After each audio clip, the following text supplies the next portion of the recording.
Welcome guys. This section is looking at various settlers who made the decision to travel east and head west, heading for California or Oregon on the furthermost western coast of America. First group, Mormons, religious group founded in New York City by Joseph Smith in 1830. This group are pretty much driven out of everywhere that they settle, and their ultimate aspiration is to find a place to settle in peace, ideally where nobody else is. And that is where they ultimately end up in Salt Lake Valley, because nobody else has settled on that further western plains area just before the Rocky Mountains. They are divisive. They are a religious group in a country that is predominantly Christian, and some of their beliefs are the driving force behind the group's unpopularity that force the group to move consistently in the early years until they finally settle in Salt Lake. Joseph Smith himself is a divisive character. He's kind of like Marmite. You either love him or hate him. He's very charismatic. He's a great speaker. He's very engaging. He's got a great personality to attract people to listen to him.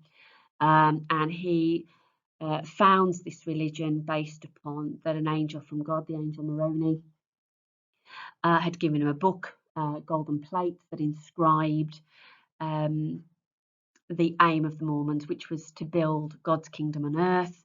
Various other beliefs encountered that drove the unpopularity we'll come across shortly. So, as you can see on the left-hand side, there are a number of reasons why the Mormons really find themselves in a pickle with other Americans for their religious beliefs. It ranges from religious reasons. As I mentioned before, they are God's chosen, so there's an element of superiority towards other white Americans. The Mormons recruit quite quickly, so the numbers grow very early on, which some see as a bit of a threat because it's almost like a snowball effect. People are worried that they will overrun good Christian communities. They frown upon things such as gambling, which is, a pastime for many in a hard life in the East and the West to escape from their woes. They are anti-slavery, which again proves unpopular in certain sections of society. Mormons do get on quite well with the Native Americans, which again is viewed as suspicious. The primary, kind of niggle that non-Mormons have with Mormons is the practice of polygamy that is introduced by Joseph Smith, which is the practice of having more than one wife at the same time. And Mormonism today still practices polygamy. And again, it's quite divisive because with multiple marriages becomes the question of multiple children who will be raised in the Mormon faith. It was seen as unchristian-like to have more than one woman in your bed, if you will. So the very private nature of Mormons and the very kind of enclosed community is viewed with suspicion on numerous levels. And, they do find themselves pushed about and out of various places that they settle, from New York to Independence, Missouri. They start a bank in Kirtland that's set up for Mormons and non-Mormons, and when the financial crash happens, both Mormons and non-Mormons lose their money, so they're driven out after that financial crash. They have run-ins in 1838. by the time that Joseph Smith is murdered, Brigham Young takes over. He's a very different character. He's a planner, he's a thinker, and he sets the target of finding a place for the Mormons to settle, where they will be undisturbed and they can stay. And, they ultimately make that decision to get to Salt Lake in the 1840s. So Brigham Young is seen in the history books as the man who almost rescues the Mormon religion after the murder of Joseph Smith. He's a believer in polygamy, but he's given the accolade of successfully establishing the Mormon community at Salt Lake, and builds on the success of Salt Lake, and helps the Mormon religion to flourish. There are problems, getting from Nauvoo to Salt Lake, but he's a planner, he's a thinker, he's an organizer. So, fact that it's a really dangerous journey, as we know, he solves it by organizing his people into groups. It's almost like a military campaign to ensure that the wagons and the families are able to successfully navigate the Great Plains to get to Salt Lake. And of course, there's the lack of knowledge about what it is like at Salt Lake. All they know is that there's no other settlements there, which is part of the attraction. And so he entertains the idea of using Native Americans as guides to find out as much as he can about the actual place, the distribution of land, etc. So he can prepare for all eventualities. So like I say, he's got that mindset. I'd like to say he'd be a great chess player because he's all 3, 4, 5, 6 moves ahead. Once they arrive at Salt Lake, there's 3 main problems. All right, it's hard, dry land, very little moisture, hardly any trees for building. You've got the fact that they're going to have to be self-resilient. They're going to have to produce everything from food to water to shelter, all on their own. There's no established settlements. And, it's in the area that was part of Mexico when the Mormons arrived in 1848, and soon occupied by the American government. So you've got these issues, and as you can clearly see from the solutions, various degrees of success, pretty much down to Brigham Young's leadership. Irrigation supplies solves the water issue. They don't build their homes from wood, they used mud bricks. So it's similar to the homesteaders using sod houses. And he's really strict. There's no kind of grey areas. It's his way or no way. And he's seen as this almost not prophet-like, but he's seen as God's representative, and he is to be obeyed. So that ensures success in many issues. When it comes to producing everything they need, nobody has individual land ownership. The church owns it, and it's divided up fairly. So a family of 10 would have a bigger piece of land than a family of 3. Now they work together. There's a community, and it's for the good of the community, because if one family fails, then other families could fail. And so he really is that forward thinker. So, it's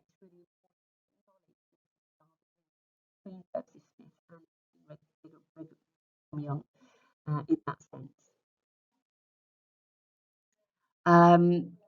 Previous Burst has spoken about, the difficulties of going west and why people went west. The Mormons are no different, as well as other settlers. There is positive factors that are pulling people west. So for the Mormons, it's that land that nobody's there bothering. Other positives that are gold rush, free land, manifest destiny that was mentioned before. Then the push factors, pushing people out towards the west, so they're normally negative. So the 1837 financial crash, overpopulation, persecution, the Mormons, unemployment, so lack of opportunity. They are negatives in the east that are going to push people west, and you need to know the difference and some examples of those push and pull factors for migrants. Bit of a timeline to kind of show you in the early 1830s into the 1850s and beyond, where things kind of fit. So it just gives you a little bit of chronology, but it's important to kind of follow that chronology when you're looking at history, to look at who's doing what, when doing it, why they might be doing it, and the consequences that follow because of it. So yeah, take some time to just have a look at it.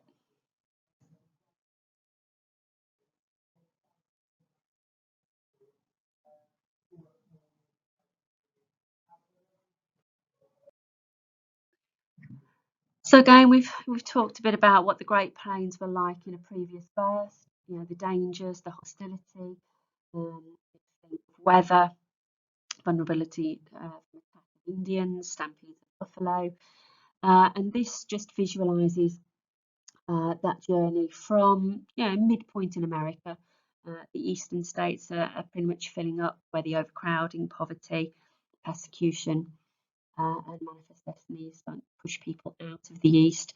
And you can see how the trails kind of crop up. Some significant trails that perhaps need to be aware of. Oregon Trail, as it says, trail to get safely into Oregon.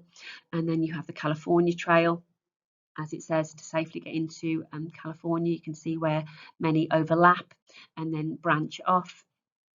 And if you take the time, I'll give you a minute to, or you can pause the video to have a look at the annotations, looking at some of the things that were needed to be considered, from the supplies, whether it's food, tools, wagons, horses, where the rest stops would be, where the trails were, what time of year was best to actually leave. If you left in the winter, you could well find yourself stuck in a blizzard, middle of the plains, and at the mercy of the elements. Whereas if you left in the spring, you would hit the main thrust of the plains during the milder months, if I can put it like that, milder being not so hazardous perhaps on a daily basis.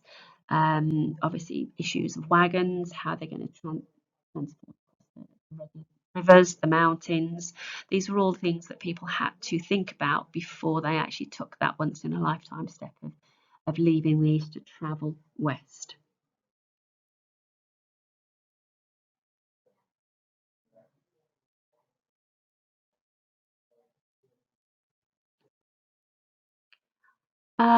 Here you've got three kind of case studies that I would suggest you become familiar with, because it gives real evidence of what their journey west was like. The most notorious, the Donner Party in 1846, heading for California, 500 wagons, and they suffered multiple hardships. Only 46 people, so a little over 50% actually made it to California. And they, lots of division that caused that harrowing journey. Arguments about which route to take. They took a shortcut that is great at the time, but passed through more difficult territories. Supplies running out. There's then violence because tempers flare. The weather, snow, they get caught in the snow, get stranded, and ultimately have to resort to cannibalism to survive. So quite traumatic, and that's not the only horror story of some of these families. You've got the Sagar Party in 1844.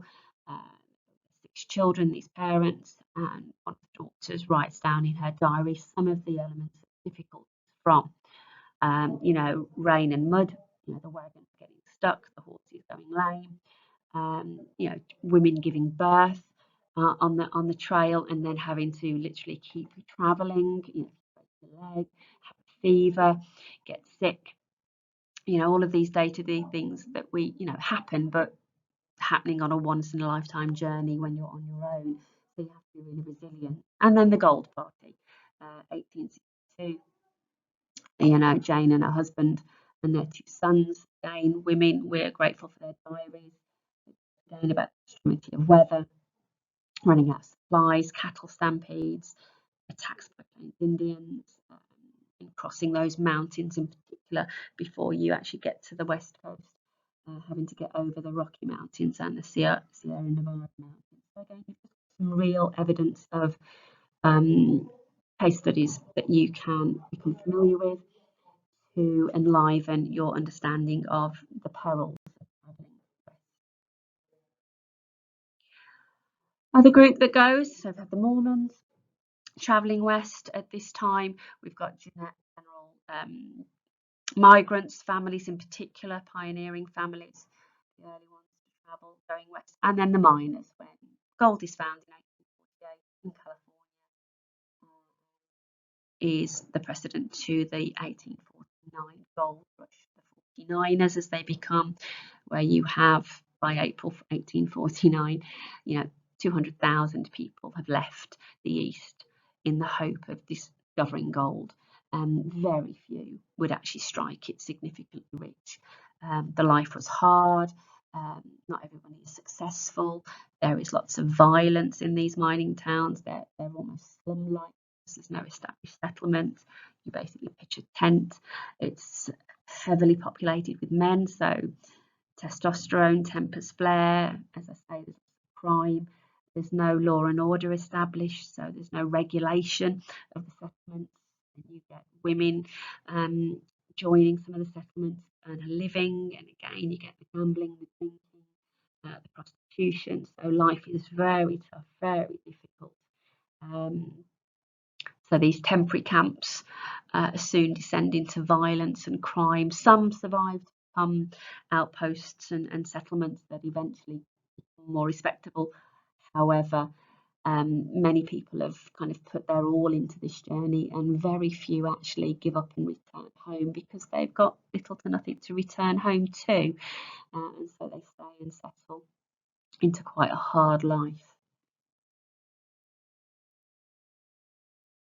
Effects of the gold rush, I've already mentioned about crime, mentioned about law and order, mentioned about the quality of life. And as you can see, there's positives and negatives, so quite balanced. It's good for the economy at a time when the economy is difficult.